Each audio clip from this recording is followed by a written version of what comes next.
All right, so we're diving into something today that you might not expect. Okay. Physiotherapy for male urinary incontinence. Oh. You might be thinking, isn't that like a women's health thing? Right, yeah. But get ready for a bit of a perspective shift. Yeah. We're going deep into this systematic review of 39 studies. Wow. 39, okay. All about this, honestly, often overlooked condition in men, Yeah. especially after they have prostate surgery. Interesting. This review was published in the Journal of Clinical Medicine, Okay.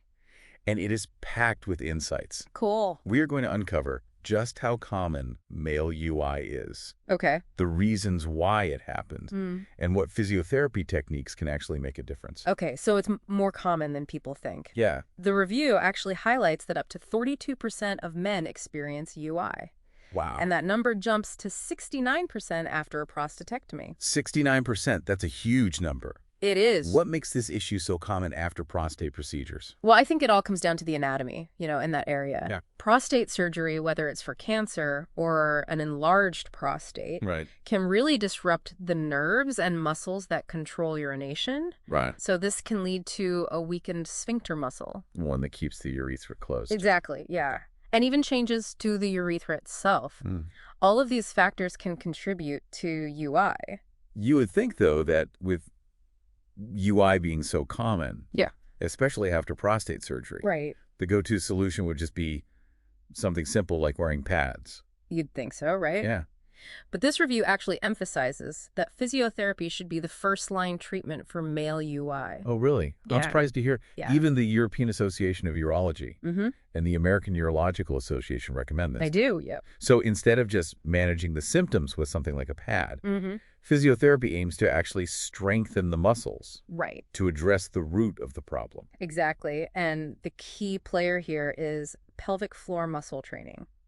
PFMT. Yeah, PFMT. Okay. Yeah. I've heard of PFMT, Okay. but I'll admit my knowledge is pretty limited. Sure. Is it as simple as just doing a few Kegels here and there? Well, it's a bit more nuanced than that. Okay. It's like a targeted workout routine for your pelvic floor muscles, Mm-hmm. designed to improve their strength, Okay. their endurance, and their coordination. Gotcha. And it really needs to be individualized. Okay. You have to take into account the type of UI. Oh, so there are different types of UI. There are, yeah. Okay. Like whether it's stress incontinence, urge incontinence, or a mix of both. Okay. Can you explain the difference between those? Stress, urge, and mixed. Absolutely. So stress incontinence is when urine leaks during activities that put pressure on the bladder, Okay. like coughing, sneezing, exercising, things like that. Yeah. Urge incontinence is that sudden, intense urge to urinate Right. that's hard to control and sometimes leads to leakage. Okay. And then, of course, mixed incontinence is a combination of both. Gotcha. That's really helpful. Thanks for clarifying. Sure. So back to PFMT. It sounds like there's more to it than just squeezing those muscles randomly throughout the day. Oh, definitely, yeah.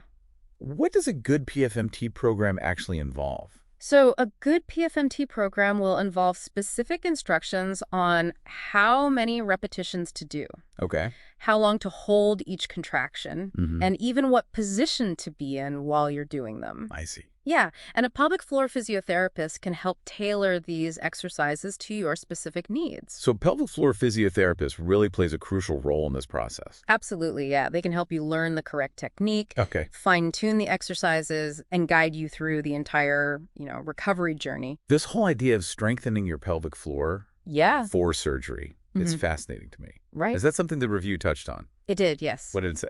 They highlighted the importance of timing when it comes to PFMT. Okay. Starting PFMT before prostate surgery, what we call prehab, can have a huge impact on recovery and long-term continence. So it's like building muscle memory. Exactly, yeah. By strengthening those muscles beforehand, you're giving yourself a head start on regaining control after surgery. You are. Makes a lot of sense. Some studies have actually shown greater continence improvement when men start PFMT before a prostatectomy. Oh, wow. Yeah. So even if you're not experiencing UI yet, if you know you're having prostate surgery, Yeah, it's worth starting those exercises early.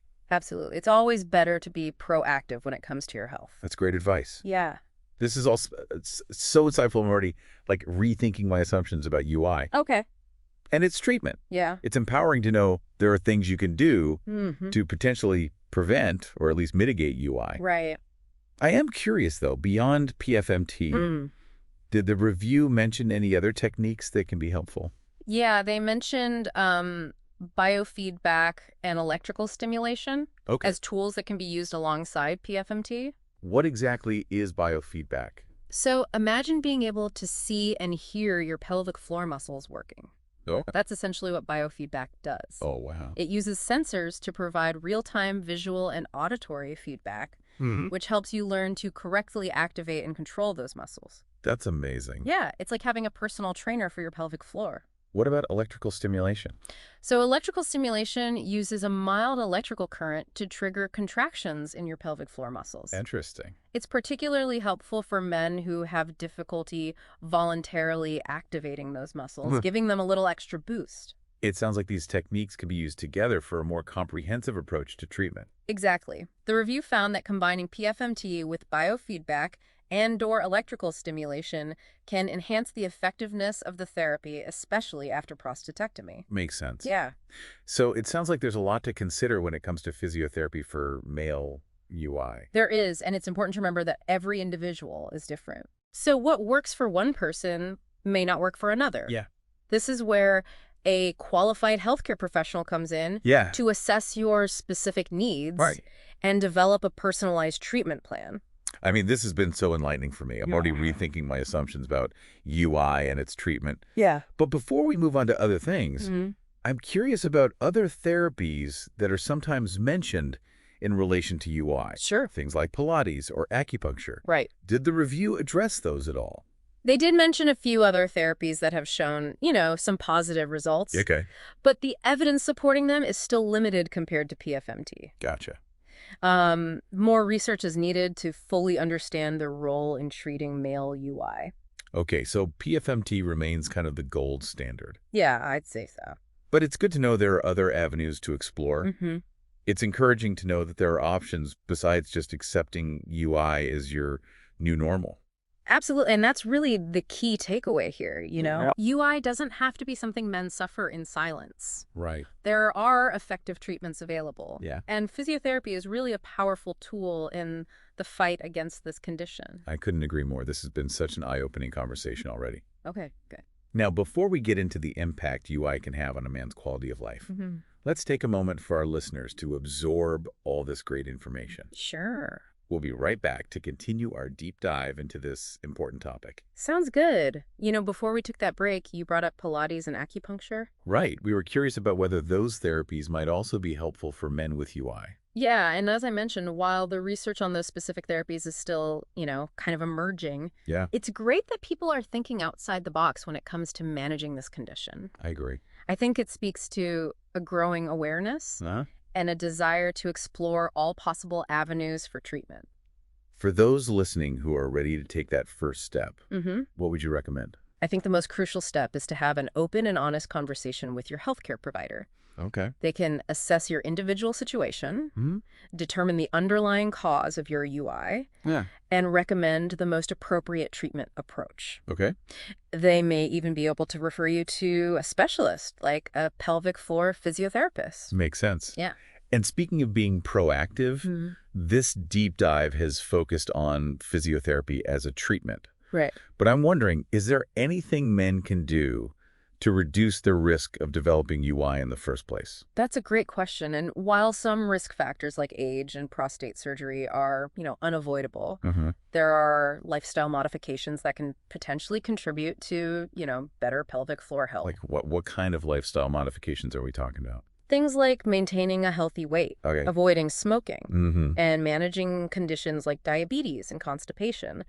These can all play a role in supporting, overall pelvic floor health. So it's about taking a holistic approach to your health. Exactly. Recognizing those interconnected aspects. It makes me think we've been discussing UI in the context of prostate issues. Right. But can these techniques also benefit men who experience UI that's not related to cancer or surgery? Absolutely. While this particular review focused on post-prostatectomy UI, PFMT and other pelvic floor therapies can be beneficial for men with UI stemming from various causes. Okay.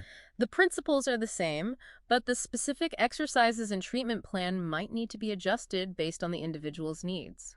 So again, it kind of highlights the importance of working with a healthcare professional Yeah. to determine the root cause of the UI Right. and tailor the treatment accordingly. Exactly. Yeah. And, one thing that really stood out to me in this review was the emphasis on the impact UI can have on a man's quality of life. Yeah, it's not just a physical issue. No, not at all. There's an emotional and social component as well. Exactly. The studies in this review consistently showed that men who underwent physiotherapy for UI reported significant improvements not only in their physical symptoms, Oh, but also in their overall quality of life. interesting. They felt more confident, more in control, and less self-conscious. I can imagine that regaining that sense of control can have a ripple effect on so many aspects of a man's life. Absolutely, and that's why it's so important to raise awareness about this condition and encourage men to seek help if they're struggling. Right. There's no shame in seeking treatment. It's about taking charge of your health and well-being.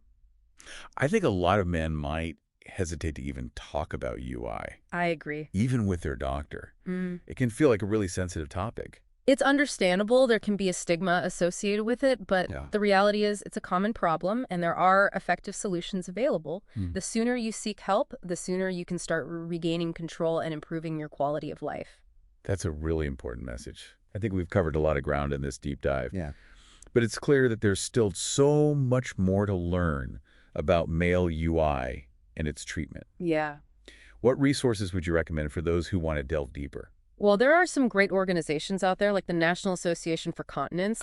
They provide a wealth of information, support groups, and even a directory of healthcare professionals specializing in UI. So for those feeling overwhelmed or unsure where to turn, there are people who understand and can provide guidance and support. Absolutely. You don't have to navigate this alone. It's good to hear. It's amazing how something as seemingly simple as physiotherapy can have such a profound impact on men's lives. Yeah. It's really a testament to the interconnectedness of our bodies and the power of targeted therapies. This deep dive has definitely given me a whole new perspective on male UI. Okay. And the importance of physiotherapy. It's been enlightening and encouraging, to say the least. I agree. It's empowering to know that men have options and that effective treatments are available. We've explored the prevalence of male UI, the reasons behind it, and the various physiotherapy techniques that can help. Right. But most importantly, we've emphasized that UI is not something men have to suffer in silence. Exactly. There are resources available. Yeah. And there's hope for a better quality of life. That's right. Don't hesitate to reach out for help if you're struggling with UI. You deserve to feel confident and in control of your body. Well said. This deep dive has been a journey of discovery. Yeah. And before we wrap up, Okay. we want to leave you with a final thought-provoking question to consider. Right. We'll be right back after a quick pause to delve into that. Sounds good. We've covered a lot in this deep dive into physiotherapy for male UI. Yeah, we have. We've learned about the different types, the honestly kind of shocking prevalence, Yeah. and all those various techniques that can make a real difference. Right. But before we wrap things up, we want to leave you with something to ponder. A lot of what we discussed has focused around UI in the context of prostate issues, especially after cancer treatment. Right. But this got me thinking, what about younger men who experience UI that's not related to cancer or even prostate problems? Could these same physiotherapy techniques like PFMT be just as effective for them? That is a really interesting question. Yeah. It would seem logical that, strengthening the pelvic floor could be beneficial in, many situations. It could. Regardless of the cause. Exactly. And while this specific review focused on post-prostatectomy UI, there's a whole world of research out there exploring the benefits of physiotherapy for men with UI from, various causes. That makes sense. Yeah. This deep dive has been such an eye-opener, and it's clear that there's still so much more to discover. I agree. It's exciting to think about the potential for these techniques to help even more men.